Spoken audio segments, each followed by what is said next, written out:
Olá pessoal, aqui é a Márcia de Paula.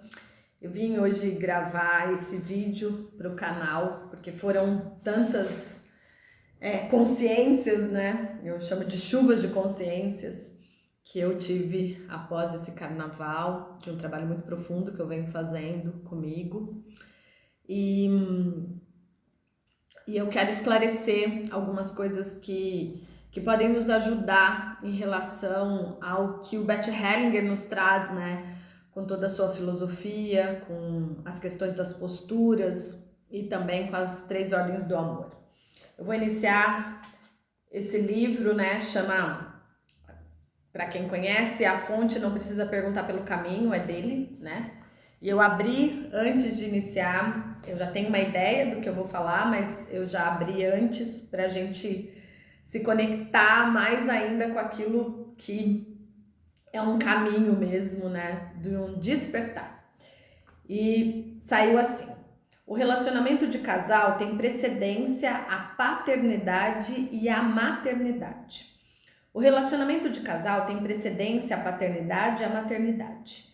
Na verdade, o relacionamento a dois está direcionado à paternidade e à maternidade. Mas a paternidade e a maternidade são a continuação do relacionamento a dois. Por isso, o homem tira força para ser pai do amor pela mulher e se ama os filhos. Ama também a sua mulher em seus filhos e vice-versa.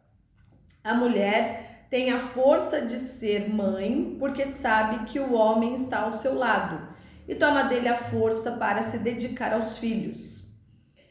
Isso dá certo quando ela ama o marido nos filhos, quando o seu amor por ele é a continuação de seu amor pelo marido.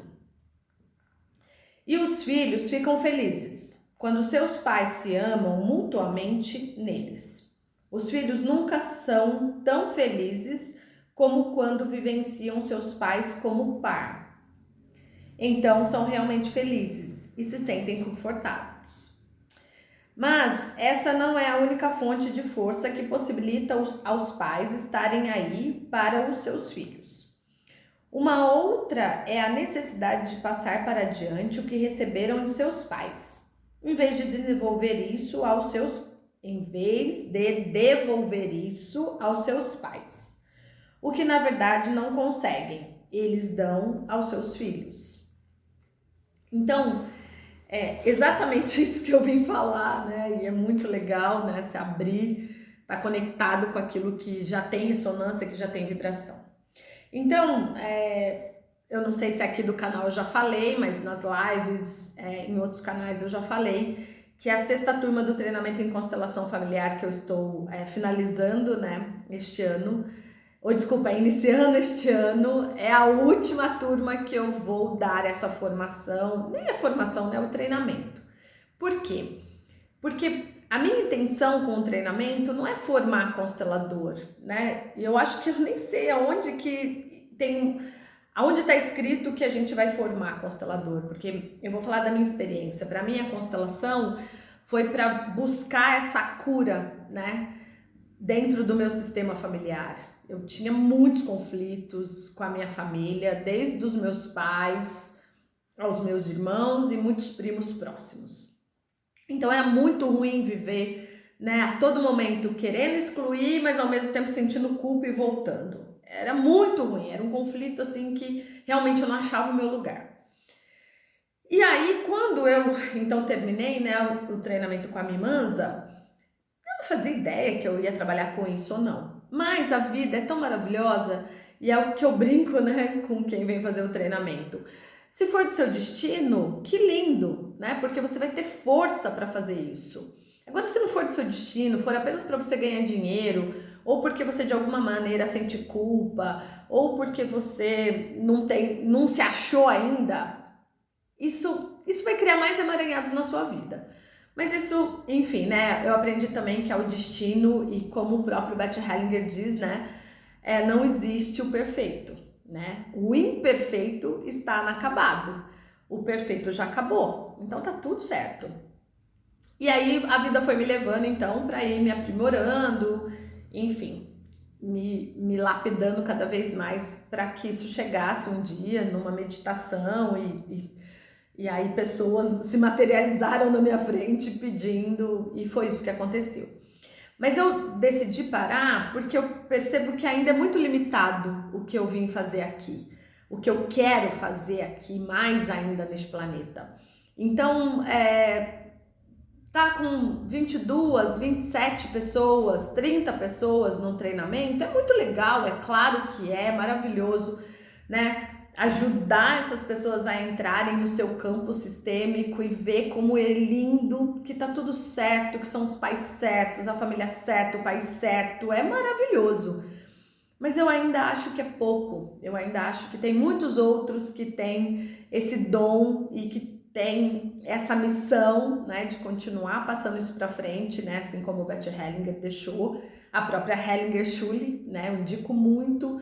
Você quer realmente ter um conhecimento direto da fonte, né, se não for da linhagem da Mimanza e que é a Mimanza que trouxe Bert Hellinger para o Brasil, se não for da linhagem da Mimanza ou que venha especificamente da Alemanha, eu acho que vale super a pena você ir para Hellinger Schule. Né? Ali está direto da fonte, como já diz a Sophie Hellinger, e eu acho que é isso. Então, por isso que eu paro aqui com essa sexta turma, né? Que agora a última chance de entrar é agora até quarta-feira, né? Até amanhã, porque já vai ter o módulo sexta, sábado e domingo de pai e mãe. E é sobre isso que eu vim falar. Eu venho percebendo que muitas pessoas estão buscando desesperadamente, né? Por uma... É difícil falar, né? Sem julgamentos, mas eu vou usar esses exemplos, mas é sem julgamentos mesmo, é só para se tornar mais inteligível. Muitas pessoas estão buscando em cursos, em religião, em relacionamentos, em processos, sabe? Que necessita preencher algo, se conectar com algo, aí cada um, né, sabe o movimento de si.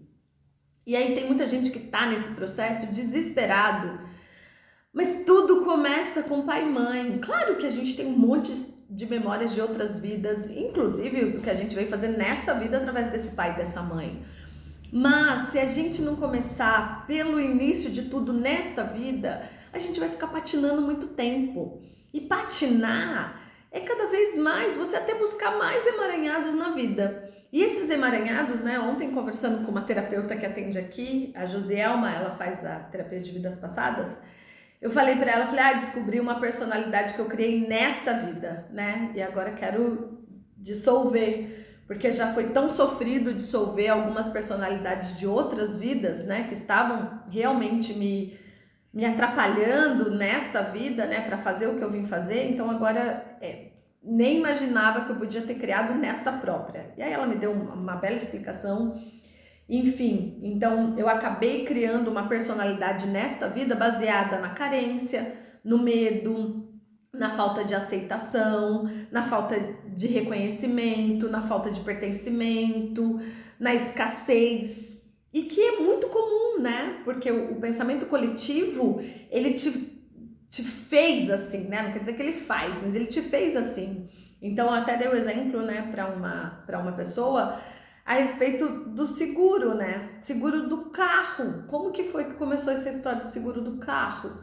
Né? Para quem já acessou essa informação, eles mesmos, né, começaram a roubos para fazer você ter medo, né? Então, e tem outras coisas, né? Convênio médico, enfim, não quero entrar profundamente nisso daqui, não. Eu quero trazer uma outra clareza, né? Mas para que a gente possa encontrar a nossa verdade, a nossa verdadeira fonte, né? E aí, então, desta personalidade, eu falei, mas eu criei nessa... Tudo bem, eu trouxe de outras vidas outras coisas, mas nesta vida eu criei essa. E foi nesse pensamento coletivo. Então, quando eu tinha ressonância para entrar no pensamento coletivo?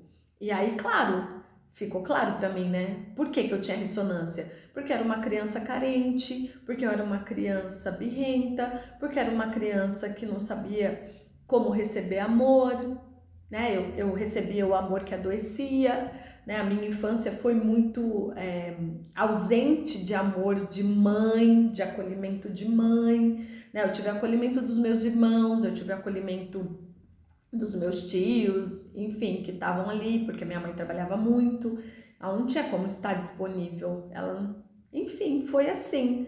Hoje tá tudo bem, porque eu já compreendi, já curei essa criança, mas olha só, eu criei uma personalidade baseada na carência desta criança, desta vida, não foi da vida passada. O que eu tinha na vida passada era para resolver com esse pai e com essa mãe, ok. Mas nesta vida, vocês entendem que o emaranhado uma coisa vai linkando a outra, e aí você vai se emaranhando mais ainda. Então, quando eu comecei a ter essa compreensão e atuar nisso, né, deixar que a minha alma realmente entrasse nesse movimento que o Bert Hellinger fala das constelações, isso foi libertador, porque hoje, por exemplo, eu tenho uma gratidão imensa pelo meu pai e pela minha mãe. Eles foram realmente os pais ideais, certíssimos para mim nessa vida. Mas até eu chegar nisso, né, eu iniciei as constelações em 2011, né, tem 9 anos, eu sou facilitadora desde 2014, mas que eu comecei as constelações e também constelações para mim foi desde 2011. Então, eu não indico, né, ficar fazendo uma constelação atrás da outra, mas com certeza eu já fiz mais de 10, né, constelações para mim que foram muito primordiais. Só que a constelação não é só o caminho, né? A gente tem um caminho de um outro despertar. Então, as terapias, né? Eu sempre falo das barras de Axis. As barras de Axis são excelentes para nos ajudar a descriar pensamentos. A TVP para descriar essas personalidades que a gente trouxe ou que criou aqui, apometria, né, para o reequilíbrio dos chakras e conscientização, meditação, né, enfim, várias outros caminhos que podem nos ajudar. Mas voltando nesse olhar da filosofia hellingeriana, é isso. Se eu não respeitar a hierarquia, se eu não respeitar o equilíbrio entre dar e receber, e se eu não respeitar o pertencimento, todas as outras coisas vão demorar muito para eu achar minha cura, para eu achar meu lugar. Então, como esse texto fala, o pai e a mãe, o relacionamento do pai e a mãe é prioridade. Porque quando esse pai e essa mãe se amam de verdade e querem esses filhos, querem constituir esses filhos, essa família, eles estão presentes. Porque o presente muitas vezes não é dar a melhor roupa, dar o melhor estudo. É dar a atenção, o amor, o afeto, a disponibilidade de estar ali presente quando o filho precisa, num momento muito crucial para ele. Então, isso é uma das coisas que a gente precisa enxergar. Os nossos pais foram os pais perfeitos pra gente, porque espiritualmente a gente já vem com um assunto para resolver, principalmente com esses pais. Então, se nessa vida a gente não entrar nessa ordem, a gente não respeitar a hierarquia, ou seja, os nossos pais, o casamento dos nossos pais tem precedência sobre a gente. Então, é claro, se o casamento dos nossos pais não estão bem, a gente vai espiar por eles. Não adianta, é mais forte, é muito mais forte. A nossa alma tem necessidade de pertencimento.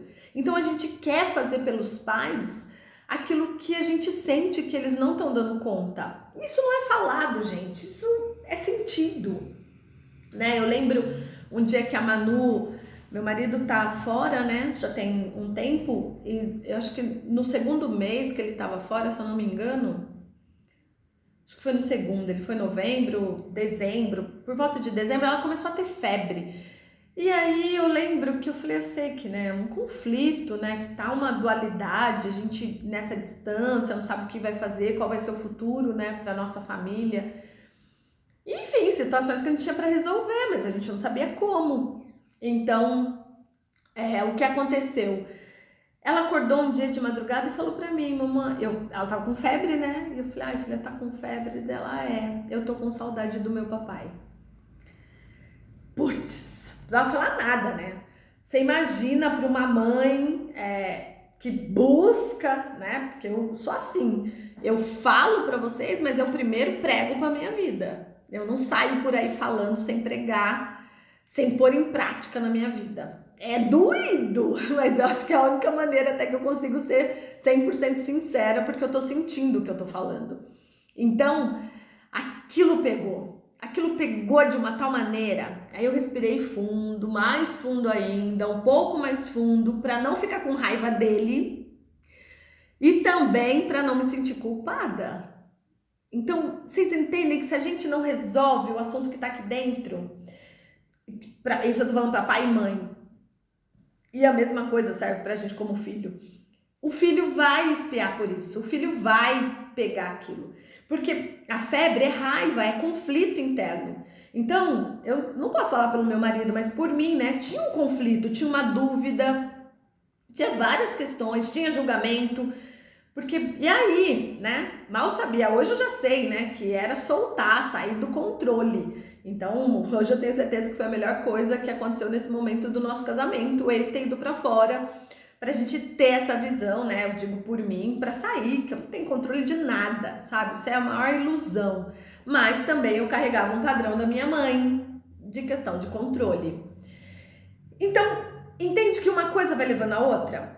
E aí, os filhos então começam a espiar. Quando os pais não estão bem, os filhos se colocam no papel até de serem os salvadores. Assim como Beth Hellinger fala, é muito doido isso, mas é verdade. Os filhos querem salvar o casamento dos pais, os filhos querem salvar os pais.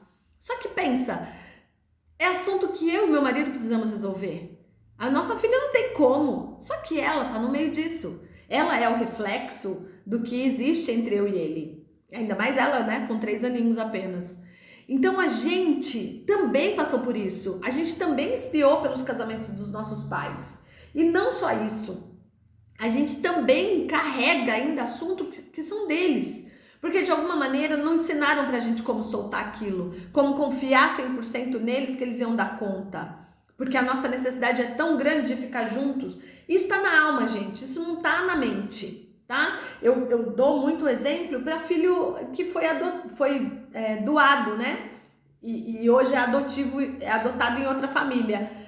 Não adianta, essa pessoa dentro dela, a alma dela busca pela conexão desse pai e dessa mãe que deu a vida. Porque, você imagina, ele tem toda a potencialidade, 100% e inclusive de DNA das informações do espermatozoide desse homem. Mas 100% de tudo aquilo que ele vivenciou meses e mais a formação do DNA de informação que ele recebeu do óvulo dessa mulher. Big Bang! A 200% ele é uma potencialidade que traz deste homem e desta mulher.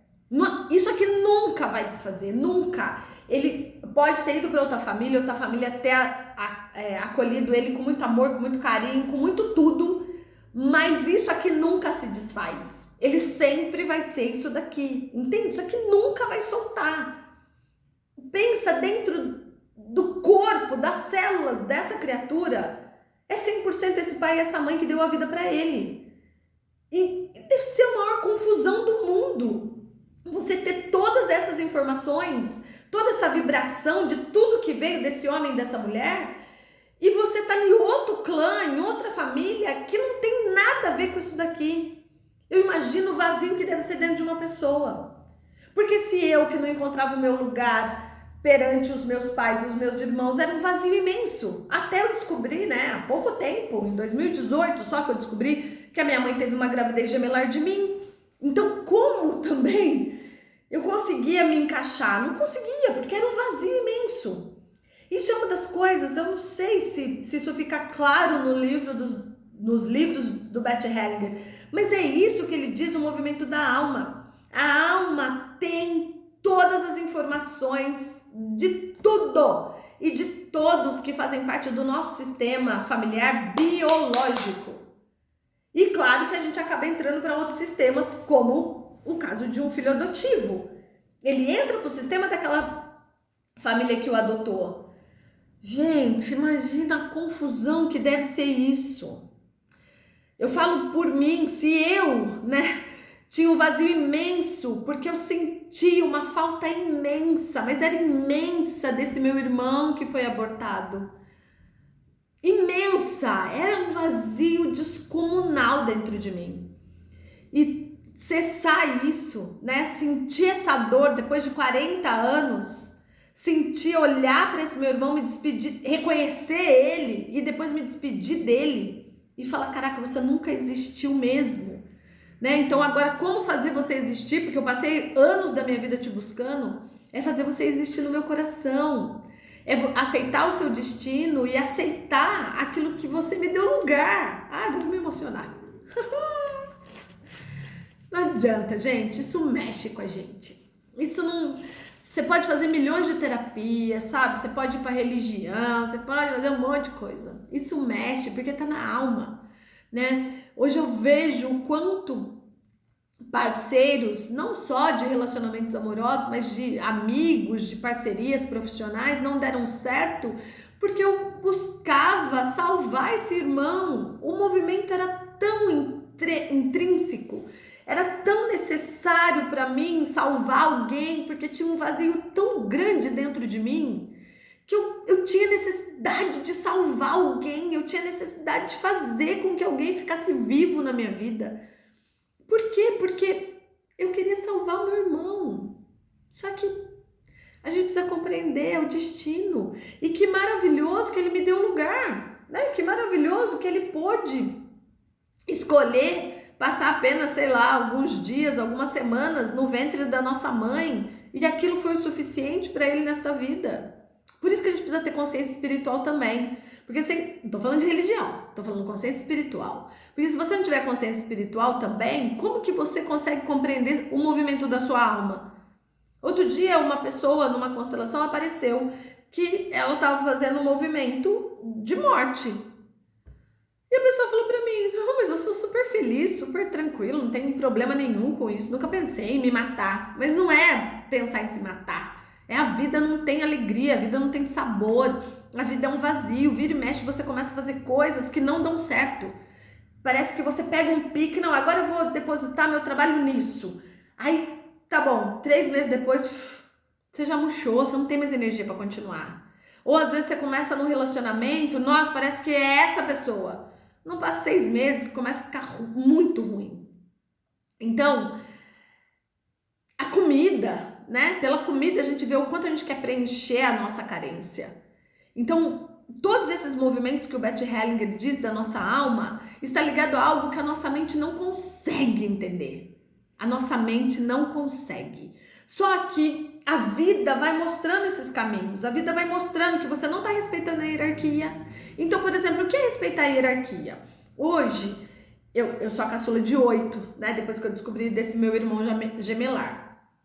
A minha mãe não sabe disso, eu não fui contar pra ela, olha mãe, apareceu numa constelação que você teve uma gravidez gemelar de mim. Você teve algum sangramento? Não, porque a placenta mesmo pode ter absorvido. Então, o que é respeitar a hierarquia nisso? É eu não ter que ter a obrigação de falar com ela e ainda de querer que ela me dê resposta de que isso é verdade, de que isso aconteceu.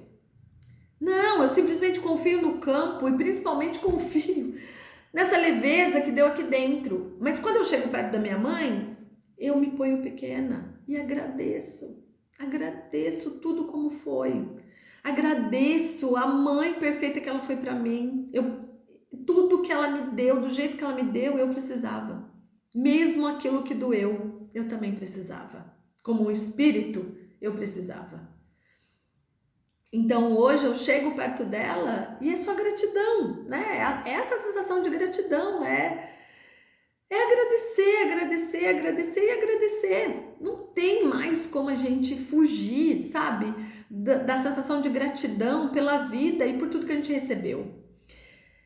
Mas sem querer julgar, criticar ela ou ainda condenar ela. Como assim você não soube? Eu passei anos da minha vida buscando por esse meu irmão e você esteve lá. Ou às vezes, né, não foi o caso da minha mãe, mas teve outra pessoa que já aconteceu isso, que a mãe abortou e era gêmeos. Imagina como ficou essa pessoa. Essa pessoa saiu daqui pisando duro e falou, imagina, isso daí não existiu na vida da minha mãe, mas não foi mesmo. tenho certeza. Eu fiquei quieta, falei, tá tudo certo, eu confio 100% no campo. E aí, e principalmente nas pessoas que estavam representando, porque eu sei quando a pessoa tá no animismo, quando ela tá numa situação dela, ou quando ela tá no campo de verdade, sem intenção pela pessoa. Claro que isso é treino, né? Então, por isso que eu brinco que quando vem alguém constelar aqui pela primeira vez, eu falo, você é corajoso, porque aqui a gente não facilita nada. Você vai ver a verdade nua e crua. Eu não tô aqui para agradar ninguém. Né? Essa é uma maneira de respeitar também. Mas enfim, aí essa pessoa foi, depois voltou comigo no consultório e tava chocada. Ó, não adiantou, eu fui falar com a minha mãe. Eu não aguentei, eu achei isso um absurdo, eu saí daqui querendo falar muito mal de você, falar que você era uma charlatana, que você era isso, que você era aquilo. Aí eu só escutando, né? E aí minha mãe chorou muito e contou que ela realmente fez um aborto. Foi provocado, né? O aborto. Mas ela não sabe se era gêmeos. Eu falei, eu tenho certeza que era. Gente, essa pessoa tem uns 36 anos. Imagina, viver uma vida, né, com problemas, espiando situações de consequências da mãe. Aqui a gente não tá julgando, tá? Porque ela fez ou deixou de fazer, isso não interessa. Só que isso tem uma consequência no campo. E, inclusive, se não acarreta nela, vai acarretar nos próximos filhos. E tava caindo na vida dessa pessoa. Então, a constelação é esse código mesmo, entende? Do que a nossa alma está enredada e também do que a nossa alma está buscando. Porque às vezes a pessoa fala, eu vim constelar aqui meu futuro profissional, que eu tô na dúvida. Aí sempre aparece coisa do passado. Aí a pessoa fala, nossa, mas eu vim olhar para o futuro e só aparece o passado, só morte. Eu falei, pois é, porque você precisa liberar o passado para estar presente no presente, para que você construa um novo futuro. Então, os movimentos da constelação, gente, é muito pontual. É muito pontual. A não ser que a pessoa que está facilitando a constelação ainda não esteja resolvida na questão da hierarquia, do pertencimento e do equilíbrio entre dar e receber. Se a postura desse facilitador ainda estiver um emaranhado muito grande com essas questões, realmente ele vai interferir. Mas se não houver isso, você pode ter certeza, você vai sair dali com uma baita de uma cura e fora que isso vai irradiar para sua família. Porque daí eu entro nessa questão da minha mãe, da gravidez gemelar. Depois disso, eu não lembro agora exatamente quanto tempo, mas já tem um tempo, porque está em evidência para mim, que a minha mãe deu uma... Não é remoçada, né? Mas uma energia nova. Claro que meu pai acabou ficando doente e tal, mas a minha mãe só reclamava de doença. Minha mãe toda hora estava no médico. E de repente essa mulher...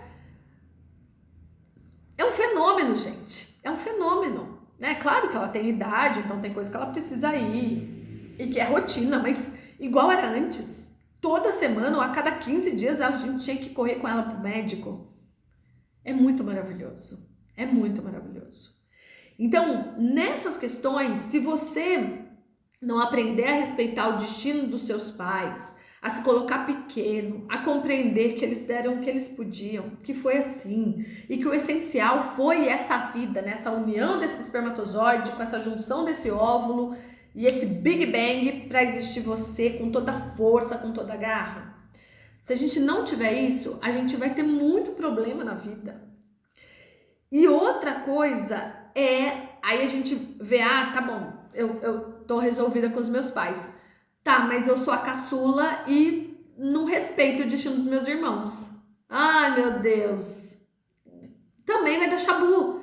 Então, por exemplo, vamos dizer que os meus... Mas eu posso falar exemplo? Não, porque aconteceu comigo. Né? Eu sou a caçula e o meu irmão mais velho, o segundo irmão mais velho dos homens, com a primeira irmã mais velha das mulheres, foram eles que me criaram, né? Porque eles que eram os maiorzinhos e tal. E depois eu lembro que eu, mais adolescente também, já na fase adulta, eles me chamavam de filhinha, né? A minha irmã era mais assim, filhinha daqui, você é muito mais minha filha do que da mãe. Eu ficava pé da vida com aquilo. Eu falei, por que você tá falando isso? A minha mãe é ela, né? Já basta ela, né? Porque eu não tava resolvida com a minha mãe. E aí eu entendi, né? Que ela, na verdade, de alguma maneira, minha mãe deu esse papel para ela, né? Meu pai deu esse papel pro meu irmão. Porque eles não estavam disponíveis, né? Eles não tinham como cuidar da gente, porque eles tinham que trabalhar. Era a maneira que eles sabiam de cuidar, era não deixar faltar nada, financeiramente, comida e coisa e tal. Mesmo que era só o básico, mas era o que eles sabiam fazer e que para eles isso era primordial e foi ótimo, né? Ninguém lá em casa passou fome, nem frio. Nossa, que bênção! Só que para criança, né, a nossa interpretação é outra. Então eu ficava com raiva da minha irmã e do meu irmão deles quererem mandar em mim ainda já adulta, né? Eu já morava sozinha e eles queriam dar lição de moral em mim.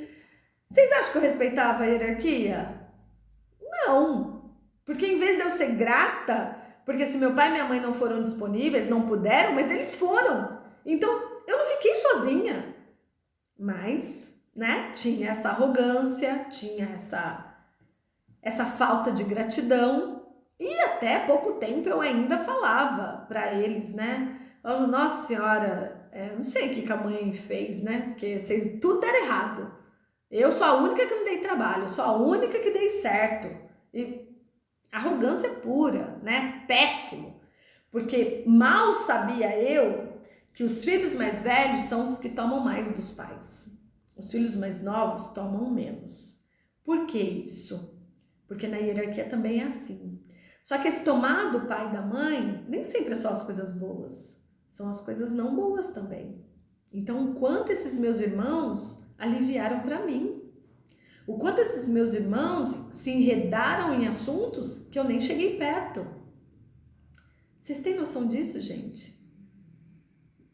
Isso não tem gratidão maior hoje do que eu sinto pelos meus irmãos. Eu fui a última e eles abriram um caminho para ser mais leve para mim. Não dá mais para julgar ninguém, sabe? Então, se você tem ainda algum problema com seus irmãos, hoje eu tô que tô. Se vocês ainda têm algum problema com seus irmãos, agradeçam. Ah, mas eu sou o mais velho e tenho problema com o meu irmão do meio. Possivelmente, você mais velho tá ainda olhando para o seu irmão do meio como pai e mãe. Você não tá olhando só como irmão. E aí, então, isso cria um grande conflito entre vocês dois. Se coloca pequeno também perante seu pai e sua mãe. Talvez é isso que está faltando. Você se colocar pequeno perante seu pai e sua mãe, o seu irmão vai te enxergar de igual, como filho, e não como o pai dele, não como a mãe dele. Sabe? Então, isso tudo é um emaranhado que a gente precisa buscar um novo entendimento para sair dessa situação. Porque é muito conflitante, gente. Eu acho que não existe coisa pior no mundo da gente não conseguir ficar em paz com a